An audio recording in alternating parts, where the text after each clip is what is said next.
standpoint, because that is the core of any collector car auction. You have to get inventory, you have to get the consignments.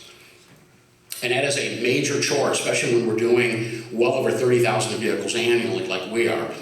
We have been described, and I believe we are, as a consignment machine, and it has to be because we need to fill the lineups on all the auctions we do.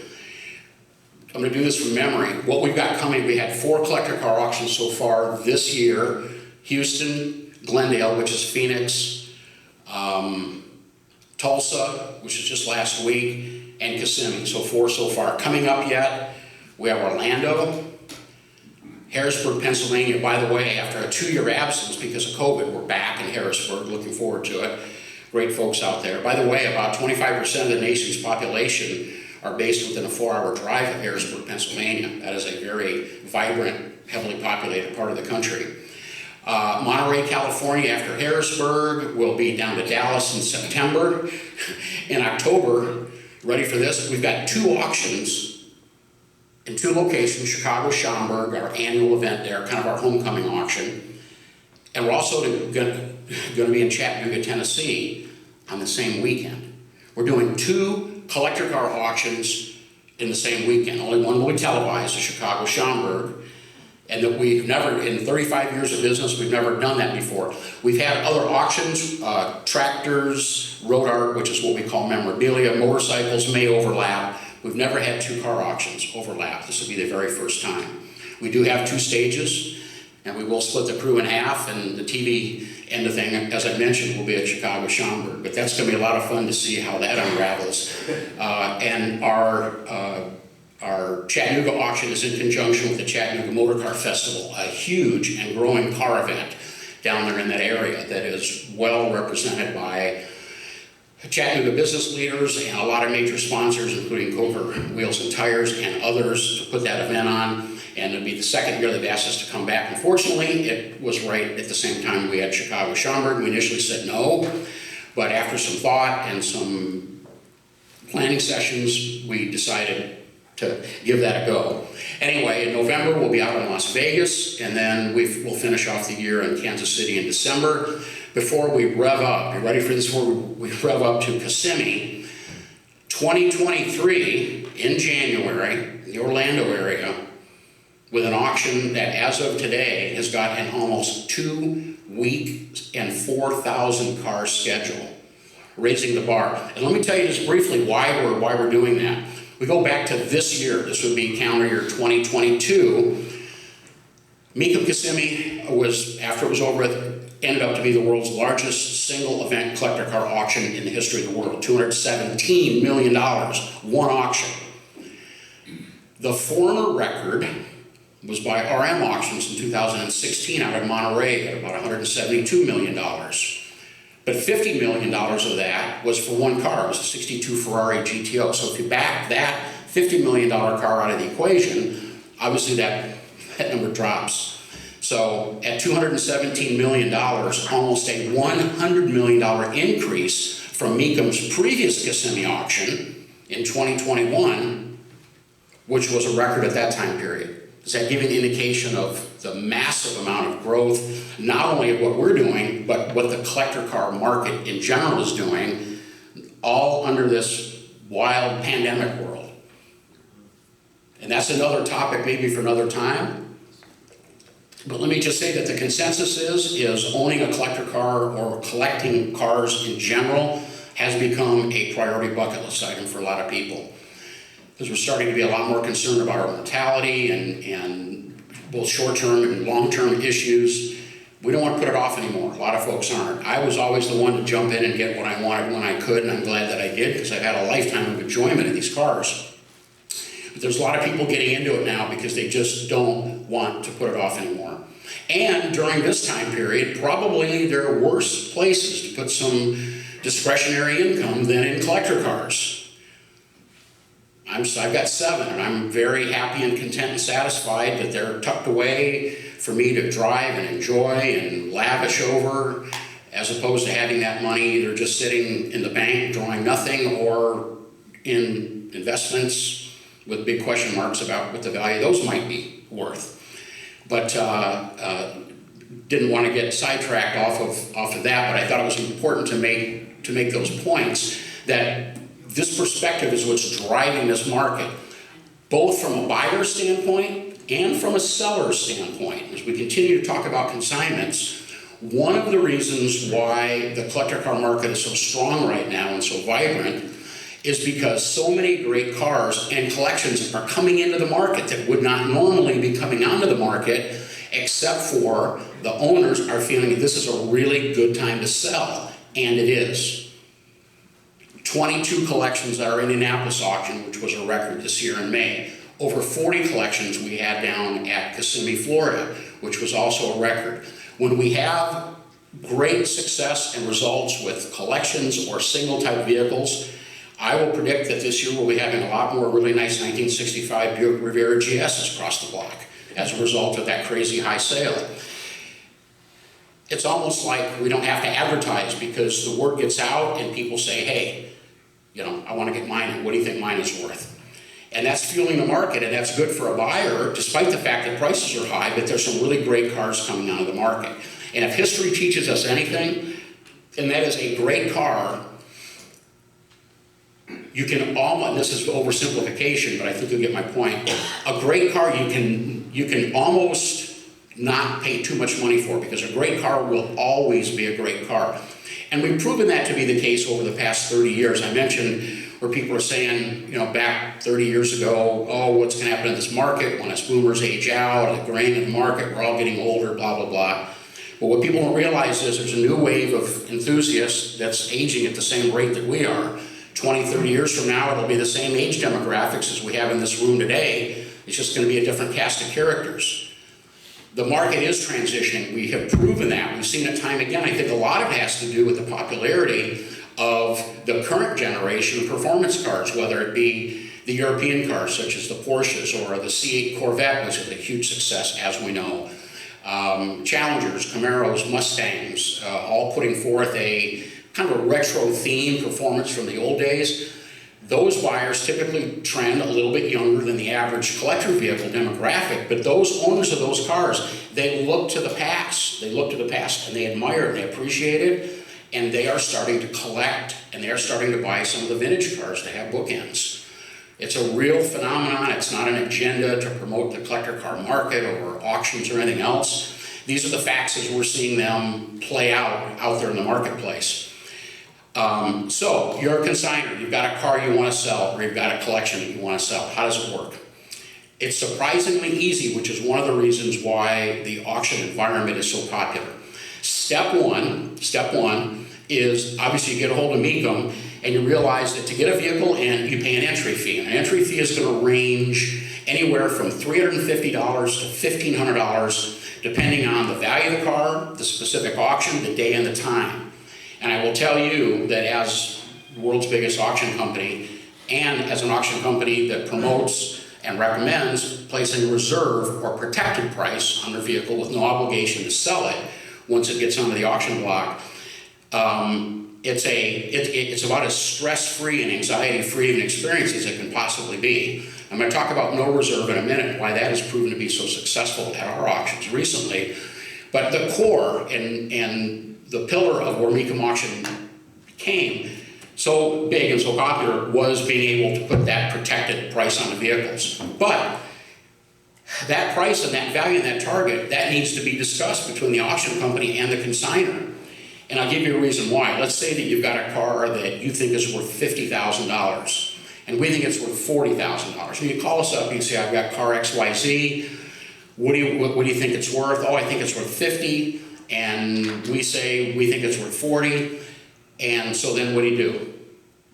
Are we always right? No, because you never know what it's going to bring. Is the seller always right? No, he doesn't know what it's going to bring. He's got an idea. We all want as much as we can for whatever we have. So we can do one of two things. We can enter the car knowing that his expectations on the high side and that we don't have a 100% chance of selling it. There's always a chance to sell. But then on the other hand, we can say, no, you want too much money for it, we don't want it. Well, then we don't get enough consignment. So here is the dilemma from the inside, from an insider's view. Do you encourage as many entries as possible? but yet maybe set yourself up for a very low sell rate and a lot of disappointed people? Or do you go ahead and just pick and choose those cars that you feel you have the highest chance of selling? And that's where there is no clear answer to that, by the way, but that's where all the effort goes into. If we do enter a car, and we certainly do plenty of times, that we think is a little bit beyond not to the expectation of the buyer, but over what we think it's going to bring, many times we'll enter that, but in every case, that consignor knows that we're not on board with his value expectation. So that if it doesn't sell, he's not going to come back to us or go out on social media or wherever and say, I wasted an entry fee, I wasted travel, I didn't get what I wanted for my car, and I'm really disappointed. He can't say that because we told him. We told him. And we let them make the decision to enter the car. And not only did they make their own decision, but here are the other factors that come into play as a potential seller, as a consignor. What day is it going to run? What's going to be my lot number? What's going to be my time slot? How is my car going to be promoted? What's the best chance of getting that car sold for the maximum amount? And there's really great answers to all of those issues. You don't make the decision to enter the car until you know what day and what lot number and what the approximate run time is. You make that decision. We'll tell you what it is. We'll advise you. We'll guide you. We'll tell you why we're recommending that. Everybody wants to run their car at 2 o'clock on Saturday. Everybody, every car. But there's only room for one car at 2 o'clock on Saturday. And the average auction we have has is over 1,000 cars. So there's other days and time slots we call inventory management, and we've done, I think, a great job over the years of starting the auction off in the early days with more affordable cars and appealing to those bidders that are there to buy more affordable cars, and then ramping the auction up. For those that are regular viewers, will notice that on the first day or two, we'll mention that. We'll say, hey, today's line's filled with a bunch of entry-level cars. If you've got a budget of $25,000, you're going to have a lot of choices today. By the time Saturday rolls around, it's not going to have those options. Again, we call it inventory management, and we explain that to our potential consignor. A potential seller knows where the car is going to run before he pulls that trigger and makes that decision. I mentioned the entry fees. Entry fees paid up front. At our smaller auctions on the early days, it can be as low as $350. And I mentioned, and there's some steps in between that. I mentioned a $1,500 entry fee, and I want to point that one out for just a moment because it's pretty surprising. We call those catalog entries, and we do those at 3 auctions a year. We do it at Kissimmee, Indy, and our Monterey auction. And for a $1,500 entry fee, we pay for and we send our photographers to your vehicle or collection location and take the photographs at our expense, no matter where they're at and what it costs. Airlines, rental cars, meals, wages, hotels, all the above. We want to put those cars up on a pedestal. And there's a lot of times where that $1,500 entry fee doesn't cover the cost for us to do that. It's kind of a law of averages.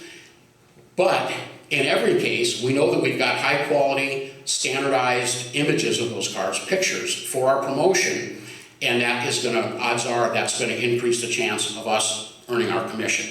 So we become, on those high-end cars, in a way, we become partners with that consignor.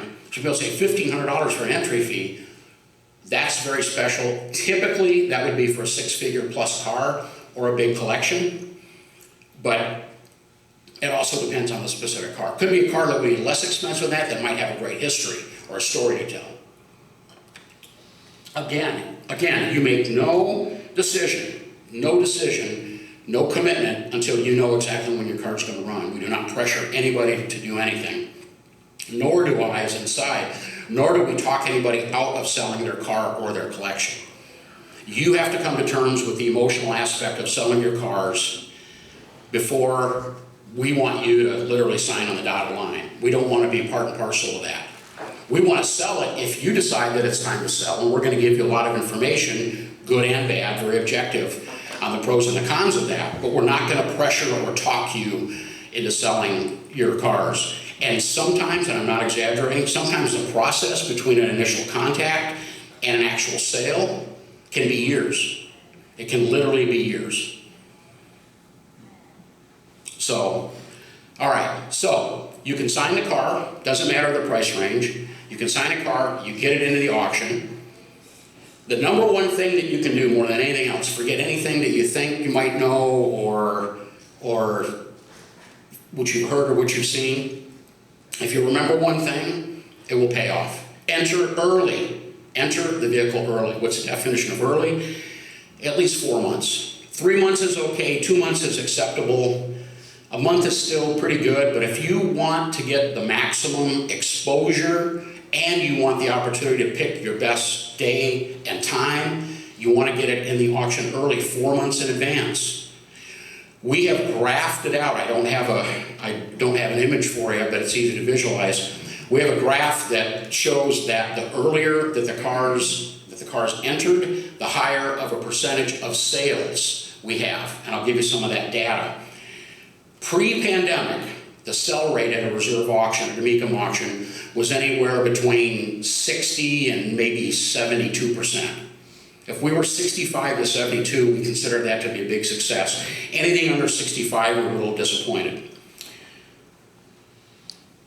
During the pandemic, and that started, our first pandemic auction actually started in July of 2020 at our Indianapolis auction. We saw the first explosion of interest in prices at that auction. Since then, we've reset that bar a couple of times. But we saw that something was happening in this marketplace when our sell rate, that's the main barometer, that's the main way that we measure our success at an auction. What's the percentage of cars that we actually sell? We were over 90%. And we have consistently at all of our auctions, by the way, all the data that I give you, it's all out there available. After the close of each auction, we publish a press release, but it's available to the public, where we say how many cars we had entered, how many cars we sold, what the sell-through percentage was, what the total dollar volume generated was, and what our top 10 sellers were, and what those prices were on about a 2 or 3 page press release. And that's available at mecum.com. You just go to press info, and you can, in their archive, you can go back 10, 12 years. They're really interesting to look at those and see how the numbers, and the primary number is how many vehicles we have entered in an auction have gone way up, and what the total dollar volume generated at each auction has done. In certain cases, in the last 10 years, we've doubled and even tripled our total overall auction sales results. So we noticed this phenomenon, and then we said, okay, why is this happening? And we came up with a couple of conclusions. One, we've talked about the overall general interest in the collector car market is intensified right now. We've talked about that. I think we're all in agreement with that. But there's more to it. And a lot of it was luck, and a lot of it was kind of thinking outside the box and pushing forward towards our future that we didn't even know was going to happen. We go back to January 2020, pre-pandemic, never heard of this virus or this pandemic or COVID, never even heard about it. We debuted a brand new software and hardware system that we had spent a couple years developing with the folks at Salesforce. We spent a couple $1 million internally. We called it Operation High Rise, and we debuted this new computer system that integrates our office with our on-site, with our online bidders, and that's going to be the punchline, by the way, online bidders, all integrated itself so that we didn't have all of these band-aided, haphazard computer systems trying to talk to each other and not doing a very good job of doing it. We just kept repairing it and patching it over the years. Wiped the slate clean.